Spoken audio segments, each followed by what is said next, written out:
ರಾಮ ಸೀತೆ ಲಕ್ಷ್ಮಣರು ನೆಲೆಸಿದ್ದ ತುಮಕೂರಿನ ಮಡಿಲಿನಲ್ಲಿರುವ ನಾಮದ ಚಿಲುಮೆ ವಿಶೇಷತೆ ಏನು ಅನ್ನೋದನ್ನು ನಿಮಗೆ ತಿಳಿಸ್ತೀನಿ, ಬನ್ನಿ. ಸ್ನೇಹಿತರೆ ನಮಸ್ಕಾರ, ಲಕ್ಕಿ ಟಾಕೀಸ್ಗೆ ಸ್ವಾಗತ. ನಾಮದ ಚಿಲುಮೆ ತುಮಕೂರು ಜಿಲ್ಲೆಯ ದೇವರಾಯನ ದುರ್ಗದ ಸಮೀಪವಿರುವ ಒಂದು ಪ್ರೇಕ್ಷಣೀಯ ಸ್ಥಳ ಇದು. ಇಲ್ಲಿಗೆ ತುಮಕೂರಿಂದ 10 ಕಿಲೋಮೀಟರ್ ಆಗುತ್ತದೆ. ಕಲ್ಪತರು ನಾಡು ಎಂದೇ ಕರೆಯಲಾಗುವ ತುಮಕೂರು ಜಿಲ್ಲೆಯಲ್ಲಿ ಹಲವಾರು ಪ್ರವಾಸಿ ಆಕರ್ಷಣೆಗಳಿವೆ. ತುಮಕೂರಿನಲ್ಲಿ ನೀವು ಸಾಕಷ್ಟು ಬೆಟ್ಟ ಗುಡ್ಡಗಳನ್ನು ಕಾಣಬಹುದು.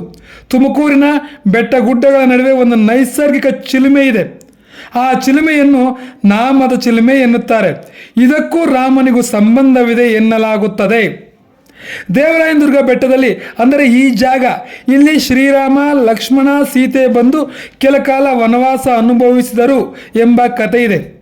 ಒಂದು ದಿನ ಬೆಳಗ್ಗೆ ಬಂಡೆಯ ಮೇಲೆ ರಾಮ ಕುಳಿತಿದ್ದಾಗ ಹಣೆಗೆ ತಿಲಕವಿಡುವ ಸಂದರ್ಭ ಬಂತು. ನೀರಿಗಾಗಿ ಸುತ್ತಲೂ ನೋಡಿದಾಗ ನೀರು ಸಿಗಲಿಲ್ಲ.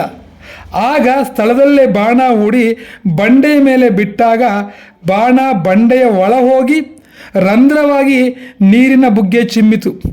ಆ ನೀರಿನ ಸಹಾಯದಿಂದ ರಾಮ ಹಣೆಗೆ ನಾಮವನ್ನಿಟ್ಟುಕೊಂಡರು.